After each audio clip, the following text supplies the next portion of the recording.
네, 변동성이 극심했던 한 주, 그 끝인 금요일입니다. 금요일에 잠금 해제 이어가 보겠습니다. 유영화 KB증권 프라임클럽 과장님과 오늘 잠금 해제 함께합니다. 어서 오세요. 안녕하십니까?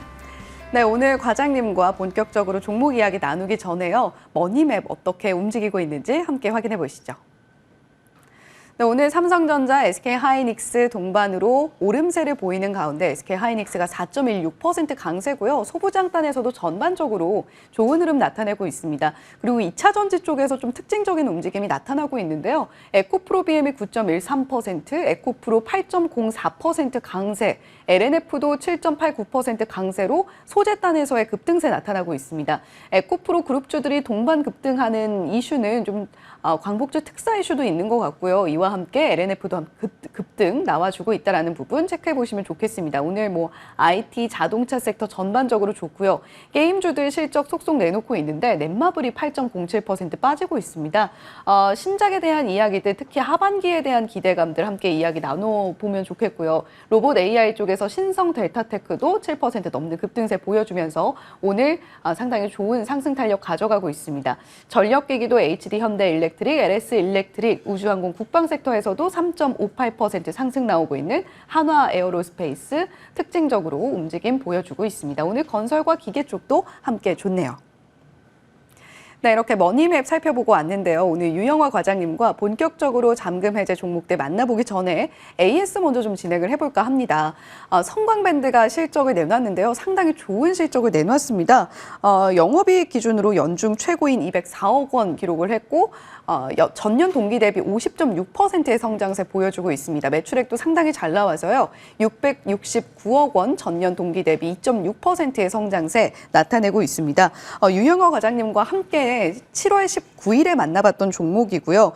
시가 기준으로는 4.3%, 최고가 기준으로는 11.4% 상승 흐름 저희가 만나봤는데 성광밴드 지금 이렇게 실적 좋게 받아본 지금은 어떻게 대응해보면 좋을까요?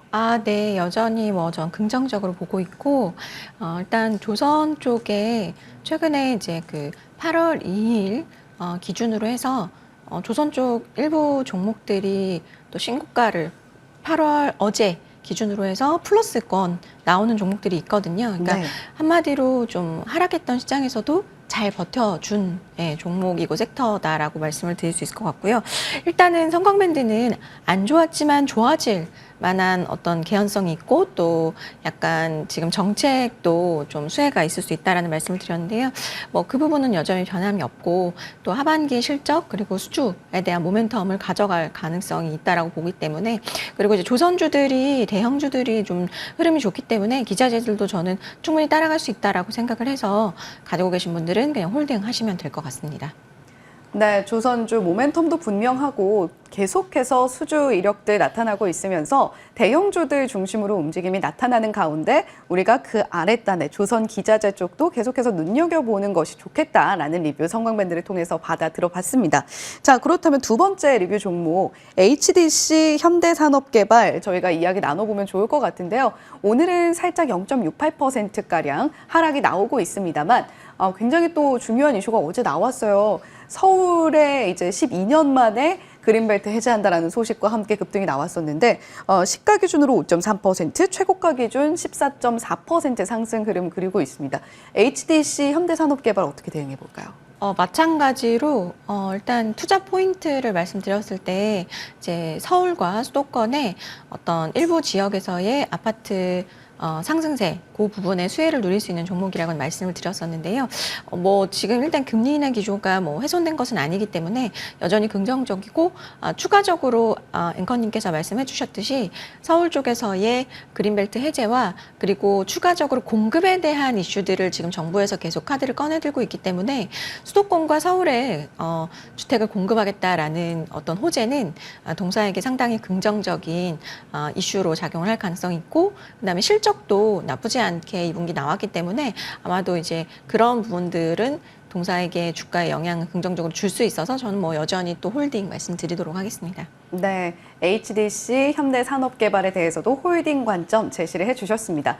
자, 지금 뭐 이렇게 앞서서 AS 종목들 받아봤는데 이번 한 주 동안 정말 극심한 변동성에 많이들 힘드셨을 것 같아요. 그런데 오늘 반가운 반등이 특히 반도체 쪽에서 나와주고 있습니다. 이러한 반도체주의 동반급 반등세가 앞으로 계속 이어질 수 있을 것이냐, 이 부분이 관전 포인트가 될 텐데요. 바닥이 닿았다라고 봐야 될까요? 아니면 여진이 조금 남았다라고 보시나요? 일단 제가 이제 최근에 나왔을 때 반도체를 그때도 아마 물어보셨던 것 같은데, 네. 그때 딱 두 가지를 일단 가장 좀 중요하게 보셔야 된다고 말씀을 드렸던 것 같습니다. 하나는 이제 마이크로소프트의 실적 발표 캐펙스가 줄어드는지, 그리고 이제 두 번째로는 엔비디아의 실적 발표. 근데 이제 마이크로소프트와 엔비디아의 실적에는 한 달간의 이제 시차가 있기 때문에 지금 여전히 좀 혼란스러운 구간을 지나가고 있는데요. 뭐 이제 가지고 계신 분들은 약간은 좀 서운한 이야기일 수도 있지만, 저는 하반기에는 반도체를 아예 빼고 나머지 섹터를 보면은 주식시장이 조금은 편해질 수 있다는 말씀을 좀 드리고는 있거든요. 그러니까 네. 내가 이제 이 섹터가 굉장히 지금 이제 뭐 업황이 여전히 견조하고 이런 부분들은 저도 충분히 말씀을 드리고 있는데, 일단 수급적인 부분들이 일단 글로벌 IT에서도 자금은 조금 이제 차익 실현이 좀 나오고 있는 구간이고, 그리고 우리나라 이제 아마 SK하이닉스나 삼성전자의 실적이 아마 가장 조금 관심사이실 텐데, 이들에게는 사실 주가의 동의는 외국인의 수급입니다. 네. 그래서 지금 이미 6월 중순 이후부터 SK하이닉스를 자금을 많이 빼나갔고, 오히려 이제 사실 아까 말씀하셨던 바닥을 찍었느냐, 그것에 대해서는 단기적으로는 최근에 이제 월요일에 급락이 아마 단기적인 가격적인 바닥은 만들어줬다라고 생각을 하는데요. 이제 앞으로는 아마 단기적으로는 오늘 2시 반에 TSMC의 7월 매출 발표가 있을 텐데, 그걸로 인해서 좀 움직일 수는 있다고 생각하는데, 저는 결국에는 엔비디아가 결정할 거라고 생각하고, 어제도 엔비디아가 사실 좀 상승폭이 저는 개인적으로 뭐 그렇게 좀 만족스럽진 않았는데, 네. 오늘 우리나라 반도체들도 어떤 폭발적인 상승세를 보여준다라고 하기는 좀 어렵거든요. 그래서 저는 개인적으로 엔비디아의 주가 흐름 봐야 되고, 그 주가의 흐름이 결국에는 우리나라 결정할 거고, 그다음에 실적. 결국 3분기 실적 보셔야 될 것 같습니다. 근데 수급의 이동은 조금 명확하게 보셔야 될 것 같아요. 지금 반도체에서 돈이 빠져나가서 어떤 섹터로 수급에 돈이 이동되는지, 최근에는 뭐 대표적으로는 제약바이오 쪽으로 가는데, 그런 부분들을 조금 참고를 하실 필요는 있다 말씀드리고 싶습니다. 네, 결국 핵심은 수급 이동이 어디로, 어느 섹터로 나아가고 있느냐, 이 부분이 될 것 같은데, 잠시 후에 유영호 과장님과 조금 더 자세한 이야기 이 부분에서 나눠보도록 하겠습니다. 자, 그렇다면 최근에 사모펀드와 연기금이 주목하고 있는 종목들 어떤 것들이 있는지도 준비해 주셨잖아요. 네, 일단 최근에 이제 기관의 수급 강도를 제가 계속 보여드리고 있는데, 여기에서 빠져있는 섹터가 계속 있습니다. 지난 상반기에는 제가 아마 반도체는 거의 고정으로 앞에다가 뒀었는데, 반도체는 계속 빠져나오고 있고, 지금 계속해서 신규로 들어오는 쪽을 좀 보실 필요가 있다고 생각하는데, 그것이 이제 조선이나 제약바이오 이런 쪽이 수급이 좀 들어오고 있고요. 특히나 지금 아까 말씀드렸지만 듯이 최근에 조정장이었지만 시장보다 센 종목, 센 섹터가 무엇인지를 좀 바라보실 필요가 있는데, 그것이 저는 개인적으로 단기로든 중장기로든 주도 섹터를 형성할 가능성이 있다라고 보는데, 그게 바로 이제 제약바이오, 조선, 뭐 방산, 금융 쪽이라고 보시면 될 것 같고요. 뭐 제약바이오 쪽에서는 결국 CDMO 이쪽을 이제 필두로 해서 개별적인 모멘텀 있는 종목들도 사실 긍정적인 신고가 나는 종목들도 꽤 많이 있는 상황이고, 네. 조선도 마찬가지라고 생각합니다. 기자재 쪽에서는 52주 신고가 나는 종목들도 있고요. 그래서 완연하게 지금 외국인들, 기관들이 이쪽에 돈의 흐름이 좀 포커스가 맞춰져 있기 때문에 다른 뭐 올라가는 거 지금 많잖아요. 근데 다 보실 필요는 없고, 네. 저는 좀 주도 섹터 위주로 해서 보시는 게 맞지 않나라는 생각입니다. 네, 여기서도 결국 핵심은 수급이라는 것을 깨닫게 됩니다. 제약바이오 섹터, 방산이라던가 조선이라던가 최근에 외국인 그리고 연기금 자금이 이동하는 방향성을 본다면 우리가 하반기 포트폴리오 변동성이 극심한 장에서도 잘 챙겨갈 수 있지 않겠느냐라는 이야기 해주셨습니다. 자, 그렇다면 저희가 이렇게 시장 수급이 주목하고 있는 종목들까지 꼼꼼하게 분석을 해봤는데요. 첫 번째 잠금 해제 종목으로 바로 이어가 보도록 하겠습니다. 자, 바로 만나보시죠. 첫 번째 종목, 앞서서 CDMO 이야기도 해주셨는데 바이넥스입니다. 내려서 잠금 해제고요. 자, 반도체 다음이 제약바이오다라고 강조를 특히 해주셨는데 첫 번째 포인트부터 바로 살펴보겠습니다. 자, 첫 번째 포인트 바로 상승률이네요. 네, 저는 시장에서 제일 저보다 빠르고 제일 현명한 게 돈이라고 생각하거든요. 네. 돈의 지금 흐름이 제약바이오 쪽으로 가고 있고 지금 이거는 한국 시장만이 아니라 미국 시장에서도 뭐 존슨앤존슨이라든지 필라델피아 반도체 주수를 비교를 해보면 상당한 수익률의 차이를 아마 느끼실 수 있을 거예요. 그래서 지금 이 좀 수급이 유입이 되는 섹터와 또 그렇지 않은 섹터, 그다음에 모멘텀이 있는 섹터와 그렇지 않은 섹터가 좀 나뉘고 있는데 일단 개인적으로는 금리 인하 기대감. 네, 그것이 굉장히 좀 크다라고 생각을 하고 있고요. 네, 두 번째로는 이제 미국의 중국을 타겟으로 하는 생물보안법, 그리고 이제 우리가 제약바이오 같은 경우는 돈을 못 번다. 네, 그렇게 좀 터부시했다라고 네. 보여지는데 그 10년간의 인고의 세월 끝에 지금 바이오텍들이 기업들의 성과가 조금 하나씩 나오고 있기 때문에 그런 상황들에 조금 흐름의 변화 주목을 하실 필요가 있다라고 생각을 하고요. 일단 7월 초 제가 이제 수급표로 갖고 왔는데 7월 초 기점으로 딱 보면은 반도체 섹터에서 외국인들은 차익 실현을 좀 급격하게 하고 있다라는 부분들을 아마 느끼실 수 있을 거고 특히나 이제 SK하이닉스 같은 경우는 그런 부분이 굉장히 가파르게 나왔고 다만 국내 주식을 다 판 것처럼 보이지만 그렇진 않습니다. 외국인들이 우리나라를 7월 초부터 팔았다라고 보지만 삼성전자와 SK하이닉스만 타겟으로 팔았거든요.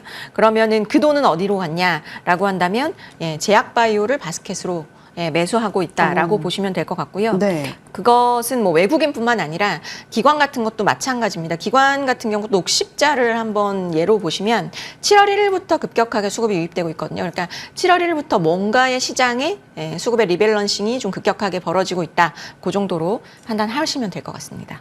네, 제약바이오 섹터 내에서 우리가 이야기를 하고 있는 여러 가지 호재들이 있습니다만 금리 인하에 대한 기대감, 생물보안법, 바이오테크 기업들이 실제로 숫자가 찍히는 것을 나타내고 있다라는 부분들이 될 것 같습니다. 바이넥스 첫 번째로는 성장성에 대해서 이야기 좀 나눠봤고요. 다음 포인트로 이어가 보겠습니다. CDMO 계속해서 강조가 되고 있는 포인트이기도 하고요. 그리고 셀트리온과 삼성 바이오로직스의 실적을 받아본 이후에 이 부분에 대한 부각이 더욱더 되고 있습니다.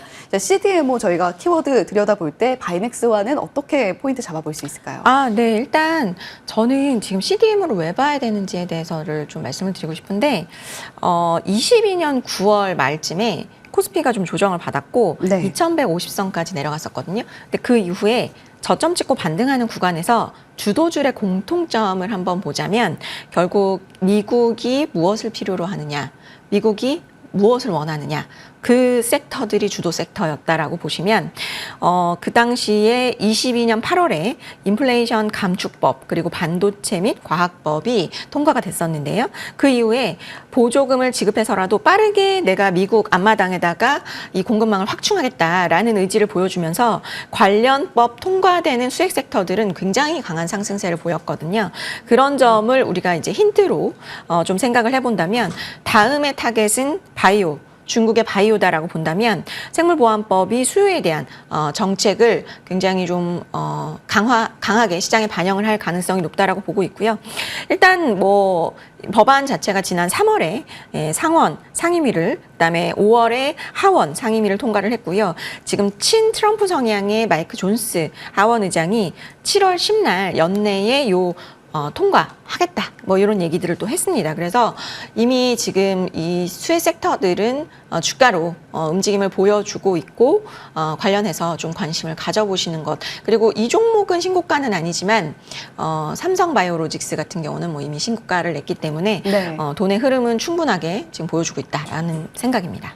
네, 돈의 흐름 역시 수급 이야기가 또 나오는데 역시 삼성 바이오로직스가 52주 신고가를 경신하는 흐름들을 지켜봤을 때도 역시 우리가 바이넥스 주목할 만하다라는 이야기 해주셨습니다.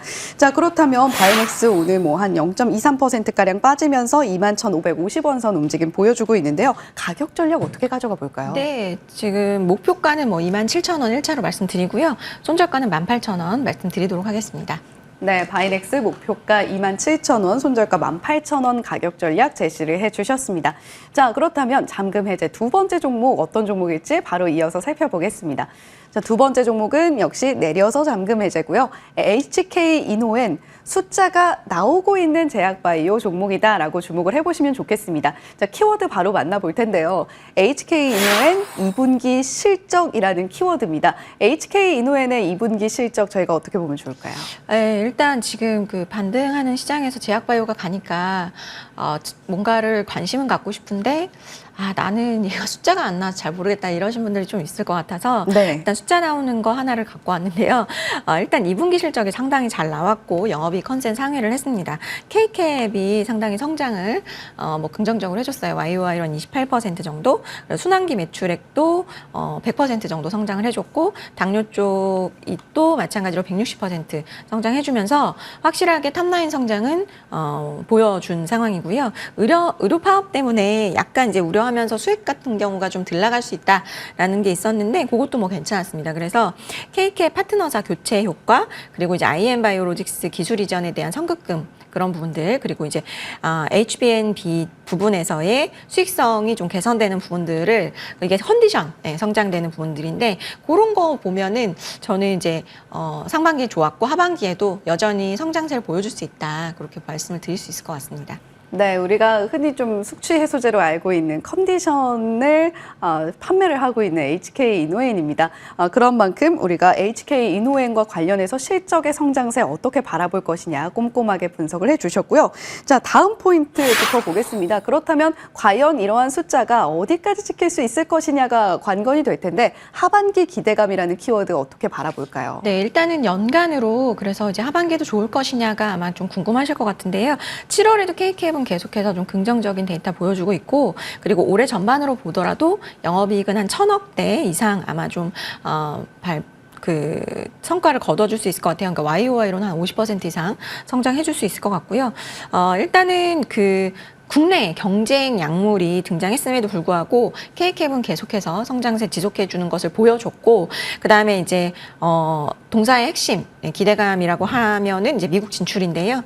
연내에 이제 비밀한성 위 식도 역류염 임상 3상 결과가 발표되면서 미국 진출이 좀 기대가 되는 상황이고 K캡 진출이 미국이 이제 성공을 한다면 아마 빠르게 숫자는 좀 보여줄 수 있을 것 같습니다. 그리고 이제 만약에 미국 시장에 대한 진출이 좀 가시화되는 시점이 된다면 밸류 리레이팅도 충분히 지금 이제 숫자가 나와서 잘 주가가 만약에 반등을 했다면 밸류에이션도 리레이팅 될 수 있는 구간이기 때문에 좀 잘 지켜보시면 좋을 것 같다 말씀드리겠습니다. 네, 여러 가지 호재들이 있습니다만 이제는 미국 진출까지 하면서 글로벌 매출을 더 끌어올 수 있을 것이냐 이 부분까지 저희가 짚어봤습니다. HK 이노엔 그렇다면 저희가 가격 전략은 어떻게 가져가 볼까요? 네, 목표가는 1차는 5만 원 말씀드리겠고요. 손절가는 33,000원 말씀드리겠습니다. 네, 가격 전략까지 저희가 함께 받아봤는데 그렇다면 저희가 이영하 과장님께 또 하나 조금 여쭤보고 싶은 게 있습니다. 다음 주 전략은 어떻게 가져가야 될지 굉장히 또 궁금해하시는 분들이 많으실 것 같아요. 아무래도 이번 한 주 동안 워낙 극심한 변동성을 보였기 때문인데 어떻게 전략 짜는 것이 유효할까요? 일단은 저는 시장은 지금 일단 체크 포인트 두 가지만 말씀을 드리면 하나는 유동성 그리고 하나는 침체에 대한 우려인데 오늘 뭐 일단 고용이 뭐 그렇게 또 안 좋게 나오지 않으면서 좀 시장은 안도를 했는데 계속해서 보실 부분인 것 같아요. 그래서 유동성은 지표 딱 두 가지만 봐라 그렇게 뭘 봐야 되냐라고 물어보시면 2년물 국채금리 그리고 네.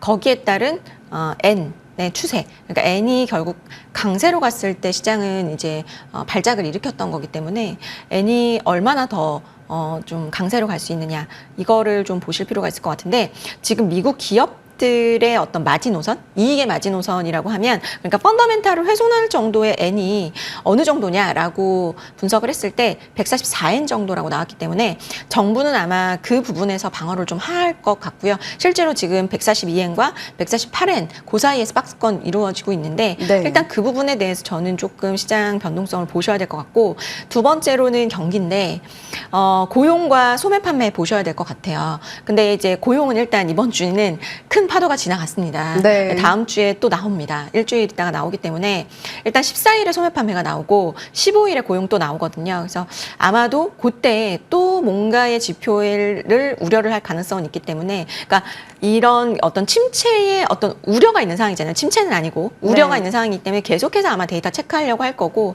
그리고 저는 개인적으로 그 이후에는 두 가지 보시면 될 것 같은데 가장 중요하게는 이제 잭슨홀 미팅. 잭슨홀 미팅이 지금 22일부터 24일에 예정이 되어 있는데요. 지금의 어떤 시장의 좀 반응이 저는 2018년도 연말이랑 좀 비슷하다고 생각을 하는데 2018년도 연말에 어떤 일이 있었냐면 그 당시에 미중 무역 분쟁이 있었어요. 네, 미중 무역 분쟁이 있으면서 좀 그게 갈등이 심화되니 미국의 경기 지표들이 조금 안 좋게 나오면서 시장이 침체를 우려한 거죠. 이제 그런 상황에서 주식은 빠지고 있는데 연준은 좀 고집을 부렸어요. 나는 인상 기조를 유지할 거야라고 했는데 그 당시에 굉장히 이제 공격을 많이 받았죠. 네, 그래서 시장은 너무 시장이 그때 S&P 500 기준으로 고점에서부터 한 2, 3개월 동안 한 20% 정도 하락했거든요. 근데 그 반등을 만들어준 그 바닥을 만들어준 게 뭐였냐면 결국에는 연준이 좀 항복했어요. 코멘트를 해줬어요. 네. 내가 금리 인상에 대한 인내심을 갖겠다라는 코멘트 해주면서 사실 금리를 인상을 멈춘 건 아닙니다. 그 당시 바로. 하지만 그런 코멘트를 해주면서 사실 시장이 바닥 찍고 반등을 해줬거든요. 근데 그 당시에도 이제 반등을 했지만 그 회복을 전고점까지 회복을 하는 것이 상당한 기간이 걸렸습니다. 그러니까 하락이 일단 지금 진행이 됐기 때문에 이것이 하루아침에 뭔가 반전이 될 것이다 라고 생각을 하시는 것은 아마 나를 지치게 만들고 굉장히 내가 수익을 회복하시는데 조금 힘드실 수 있어요. 그래서 저는 그렇죠. 개인적으로 기간을 조금 가질 수 있다. 네, 회복에 대해서. 그래서 근데 그 기간을 갖는 동안 일단 불확실성들이 많이 있죠. 중동의 이슈도 있고 대선의 불확실성도 있습니다. 그렇기 때문에 저는 개인적으로 대선이 종료되는 시기까지는 너무 공격적으로 뭔가의 회복을 바라보면서 좀 하시기보다는 조금은 인내심 갖고 조금 신중하게 섹터를 고르시는 것도 근데 지금 보면 섹터가 굉장히 좀 중요한 것 같아요. 반등할 때 내가 조금 더 시장보다 좀 시장 지금 이제 하락했던 거를 크게 못 피하셨다면 내가 만약에 그런 반등이라도 노려보겠다라고 한다면 지금 주도 섹터군이 조금은 추려지고 있는 상황이기 때문에 네. 그 주도 섹터가 무엇인지를 조금 인지하고 바라보시는 것. 그리고 이제 그 일정상으로 제가 이제 잭슨홀 미팅 말씀드렸는데 그 끝에는 결국에는 엔비디아의 실적이 그렇죠. 29일 날 발표될 네. 거라 이제 제가 걱정하는 부분 하나는 이제 3분기부터는 이제 기저가 좀 있기 때문에 네. 그 부분에 대해서 약간은 시장이 이제 어떻게 판단하실 것인가. 근데 뭐 여전히 성장은 저는 할 것 같은데 결국 이제 이제 미국의 어떤 반도체주들에 대해서는 QOQ로 증가를 하느냐 안 하느냐. 분기 기준으로요. 네, 그렇습니다. QOQ로 증가하느냐 안 하느냐. 이번에 빅텍들의 그 캐펙스 같은 경우도 보시면 QOQ로 캐펙스를 늘리느냐 안 늘리느냐 그거 보고 사실 거의 판단했거든요. 근데 저는 엔비디아의 과거에 한 2년 정도의 상승 흐름, 그 사이클을 완전히 종료시킨 것은 항상 QOQ로 증가율이 꺾였을 때예요. 그렇기 때문에 이번에 만약에 이 AA 사이클을 단기적으로 종료시킨다, 만약에 엔비디아가 그걸 결정한다라고 한다면 QOQ로 증가율이 꺾인다면 그때는 약간은 좀 시장은 명확하게 더 판단할 가능성이 높죠. 네. 8월에는 FOMC는 따로 없지만 여러 가지 이슈들이 산적해 있습니다. 그런 가운데에서도 우리가 고용이라던가 여러 가지 경제 지표들, 매크로 데이터 좀 중요하게 보시면 좋겠고 그와 함께 엔비디아의 실적까지 분기 기준으로 성장세 유지할 수 있을 것이냐 관전 포인트로 지켜보자라는 이야기 해주셨습니다. 자, 지금까지 KB증권 프라임클럽 유영화 과장님과 함께 이야기 나눠봤습니다. 오늘 말씀 고맙습니다. 감사합니다.